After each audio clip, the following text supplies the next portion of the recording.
Bonjour tout le monde. Salut la compagnie, tout le monde va bien? Salut la jeunesse. Aujourd'hui, nous allons parler du réchauffement climatique. Eh mec, qu'est-ce que tu y connais au réchauffement climatique? Eh bien, je ne suis ni un scientifique ni un expert, alors je ne ferai que donner mon simple avis. De nos jours, on se rend bien compte que le climat change. À la base, c'était un phénomène plutôt naturel. Oh mec, ne me dis pas que tu as viré climato-sceptique. Non, pas du tout. Je ne suis pas du tout climato-sceptique. Je dis juste que ce phénomène est naturel. La Terre se réchauffe et se refroidit en permanence. Mais ça se fait généralement sur des milliers d'années. La faune et la flore ont tout à fait le temps de s'adapter. Malgré tout, certaines espèces disparaissent quand même. Mais en règle générale, ça s'adapte très bien. Or, depuis l'ère industrielle, nous avons accentué ce phénomène. Au début, on ne savait pas. On relâchait des fumées toxiques dans l'atmosphère, on déversait les égouts dans les rivières ou dans la mer. On ne voyait pas la pollution, on voyait bien que c'était pas très propre, mais la nature absorbait très bien la chose. Ce qu'il y a, c'est que depuis l'ère industrielle qui a commencé à la deuxième moitié du 19e siècle, tout est parti de plus en plus vite. Nous avons été de plus en plus nombreux sur la planète. Il fallait produire et produire en masse. Donc les usines ont tourné à grande échelle, les voitures se sont développées de plus en plus. On ne voyait pas cette pollution qui grandissait, mais progressivement, les gaz à effet de serre ont commencé à réchauffer la planète. Ça ne s'est pas vu tout de suite, ça s'est vu pratiquement un siècle plus tard. Alors certains scientifiques ont lancé une alerte, mais bon, c'était pas si grave que ça à cette époque-là. Et la Terre a commencé à se réchauffer beaucoup plus vite que prévu. Alors oui, ce phénomène était naturel, on partait vers un réchauffement, mais qui aurait dû être beaucoup plus long. En espace d'un siècle, on a fait monter de plus d'1 degré la température moyenne. Bon, 1 degré, ce n'est pas grand-chose.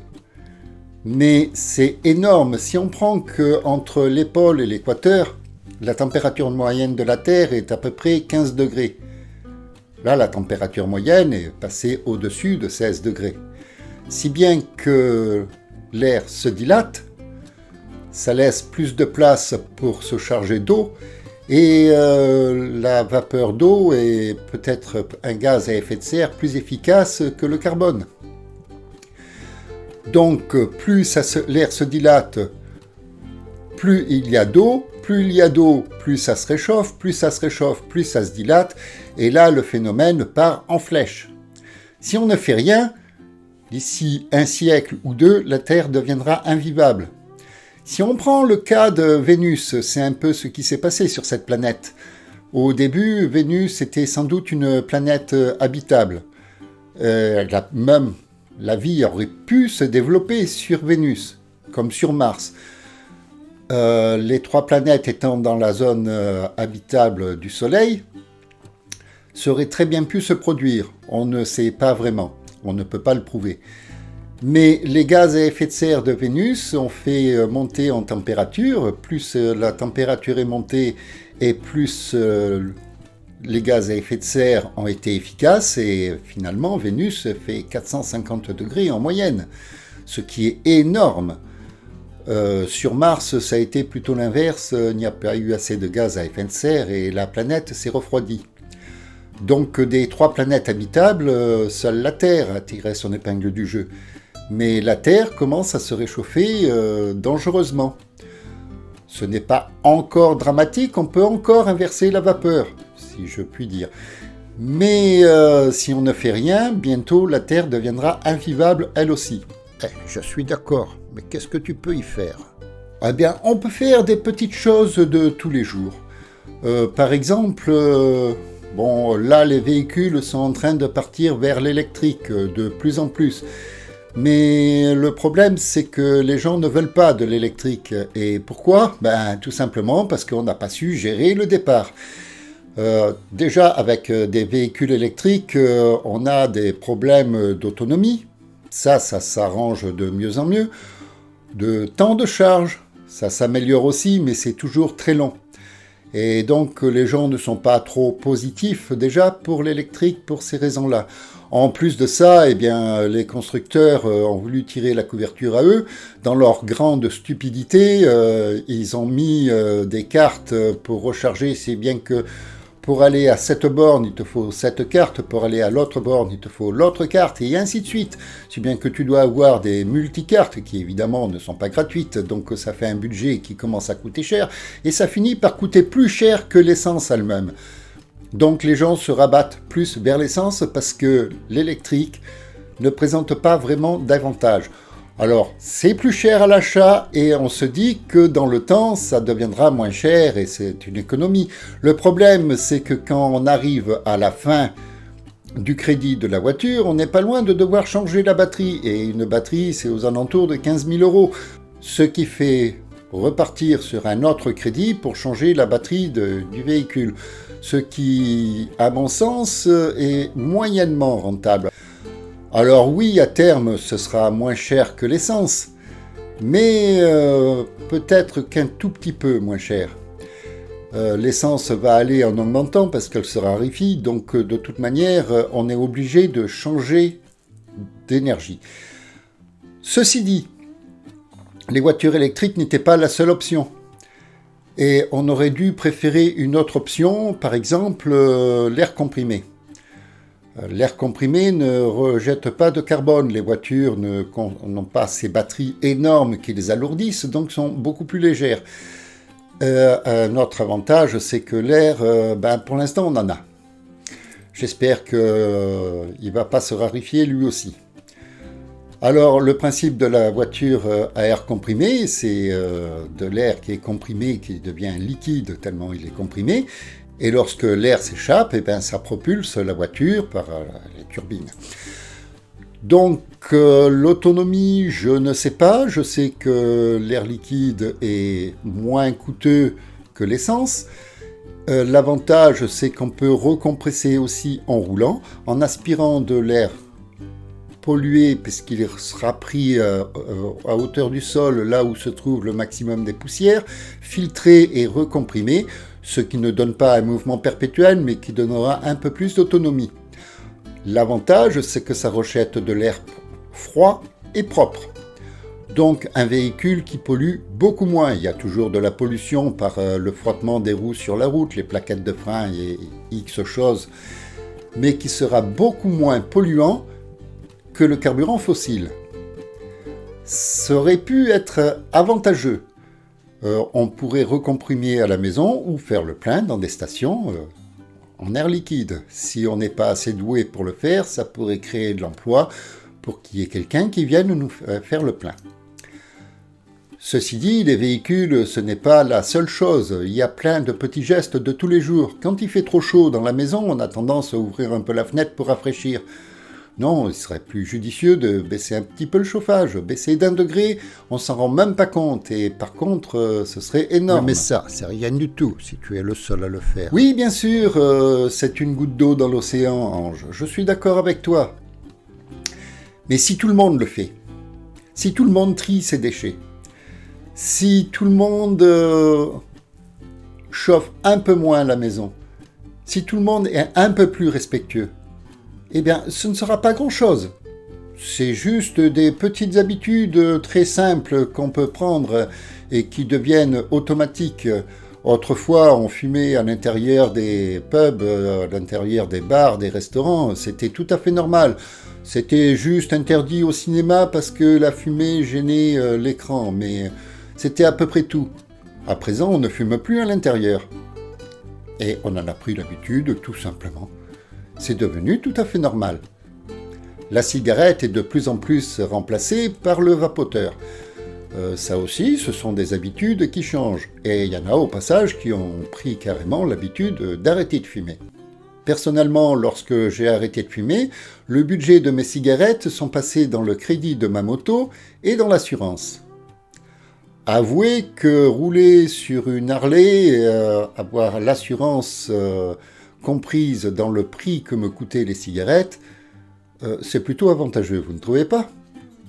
Puis il y a plein d'autres choses, plein de petits gestes au quotidien. Quand je me brosse les dents, je remplis un verre et je me rince la bouche avec l'eau du verre. Je ne laisse pas couler le robinet pendant 3, 4, voire 5 minutes.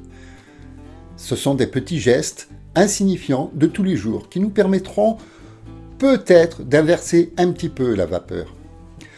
Quelque chose de très polluant, c'est la production de viande. Peut-être plus polluant que les automobiles. Devenir végétarien, c'est rien du tout. C'est juste des habitudes à changer. Maintenant, il ne faut pas le faire n'importe comment, il faut savoir ce que l'on consomme et continuer à avoir une alimentation correcte. Parce que sinon, effectivement, on pourrait avoir des carences alimentaires. Mais on peut très bien vivre sans manger de viande. Et si on ne consomme plus de viande, c'est une pollution énorme qui sera retirée. Tous ces petits gestes au quotidien permettront d'améliorer la vie de chacun et la vie de la planète, parce qu'on n'en a pas d'autres sous la main. Certains disent on peut aller sur Mars, mais Mars, c'est une planète inhospitalière. D'accord, il y a de l'atmosphère sur Mars, mais il n'y a pas d'oxygène. L'atmosphère est tellement fluide qu'avec un vent à 200 km/h, on n'est même pas renversé, un papier ne s'envolerait même pas. Le problème qu'il y a sur Mars, c'est qu'on vivrait sous des dômes. Plus question de sortir, plus question, à moins d'avoir une combinaison. La vie serait possible sur Mars, effectivement, oui, pour des scientifiques. Pour faire des études scientifiques, oui, on pourrait envoyer du monde sur Mars. Pour y vivre, c'est presque comme vivre dans l'espace, hein. Ou alors comme vivre dans des blocos sous terre. La vie sur Mars avec les radiations, puisque Mars est dépourvu de ceinture de Van Allen. La ceinture de Van Allen est un champ magnétique qui entoure la planète. La Terre en est pourvue, elle, et ça nous protège des agressions du Soleil. Mars, non, est irradié par le Soleil. Donc la vie serait extrêmement dure sur Mars. Faut pas compter terraformer la planète, c'est-à-dire terraformer, c'est la rendre semblable à la Terre. On ne pourra pas recréer une ceinture de Van Allen, donc à chaque fois que les vents solaires vont embarquer de l'atmosphère, elle réduit. L'eau sur Mars passe directement de l'état solide à l'état gazeux, sans passer par le côté liquide. Donc l'eau, à chaque fois qu'elle devient vapeur, elle part dans l'atmosphère et elle est virée dans l'espace par les vents solaires. Donc Mars perd son atmosphère, perd son eau, perd tout. C'est pas une planète où on pourra aller s'épanouir. La seule planète qu'on a, c'est la Terre. La Lune aussi, on pourrait aller faire des bases, mais pareil, on vivrait enfermé dans des boîtes de conserve, là. La vie ne serait pas vraiment agréable, on ne pourrait pas s'y épanouir comme sur Terre. Oui, c'est possible, mais non, ce ne sera pas une solution. La solution, c'est de sauver notre planète, parce que là, on n'en a plus d'autres sous la main. Donc pensez à faire ces petits gestes de tous les jours, utilisez moins de plastique, n'utilisez pas des sacs plastiques jetables qui vont mettre des milliers d'années à se dégrader. Utilisez un sac, toujours le même, en tissu par exemple, et faites vos courses avec vos propres sacs. Donc, par exemple, au lieu de prendre un gel douche, prenez un savon. Un savon, ça lave aussi bien que le gel douche. Ça coûte moins cher, et c'est peut-être meilleur pour l'environnement. Sous la douche, au lieu d'utiliser un gel douche, j'utilise un savon. Ça coûte moins cher, c'est peut-être plus naturel, d'autant plus que de nos jours, on trouve des savons qui ont tous les parfums. Une fois que ce savon est devenu trop petit, pratiquement fini, eh bien je le mets dans un bol et je l'utilise pour me raser. Tu es barbu, mec. Oui, mec. Je me rase la tête. Au lieu d'utiliser une mousse à raser qui envoie du gaz, qui me coûtera beaucoup plus cher, j'utilise ce savon que je finis comme ça. Et puis l'un dans l'autre, quand j'ai fini d'utiliser le savon pour me raser, et ben, l'autre est devenu assez petit pour rejoindre le bol. Ça me coûte en fin de compte le prix d'un savon et ça me dure plus d'un mois. Et rassurez-vous, je prends des douches tous les jours. Et je me rase également la tête tous les jours. Il y a énormément de petits gestes de tous les jours qui sont très simples à faire. C'est juste des petites habitudes à prendre. Si je veux aller en ville, je prends la moto, je vais en ville, évidemment, la moto consomme de l'essence, puisque les motos électriques, elles ne sont pas encore au point. Ça viendra, je pense, mais elles ne sont pas encore au point. Et personnellement, la voiture, ce n'est pas vraiment mon truc. Donc, je prends ma moto thermique. Je vais en ville. La ville se trouve à une douzaine de kilomètres à peu près. J'y vais une fois. Je pense à tout ce qu'il faut acheter et je reviens. Je fais juste un aller-retour. Certains vont 4 fois en ville dans la journée, parce qu'on a oublié de prendre la moutarde. Ah, il n'y avait plus de sucre, il faut retourner chercher du lait. Ben non. Faites tout d'un seul coup. Ok, ça aura consommé du carburant, ça aura relâché des gaz toxiques et du carbone, enfin, ça aura pollué, mais une seule fois. Pas 4 fois d'affilée, parce qu'on aura oublié. Tu dis ça, mec, mais tu vas quand même faire des runs à moto, non? Eh ouais, mec, je fais des runs à moto. Je ne dis pas qu'il faut se priver de tout. Je pars de temps en temps faire un run à moto. Mais ce n'est pas la peine d'aller faire 250-300 km pour faire un run. Une centaine de kilomètres suffisent, et on s'est bien éclaté. Alors oui, j'ai une moto, je roule avec une moto de grosse cylindrée, c'est une 1584 cm3, autant dire 1,6 litre. Et oui, quand j'utilise ma moto, eh bien, elle pollue, bien que les pots d'échappement aient été adaptés pour essayer de réduire la pollution. Mais elle pollue quand même. Et quand je pars faire un run, évidemment, je vais faire de la pollution. Mais je ne suis pas obligé de faire un run aussi long qu'autrefois.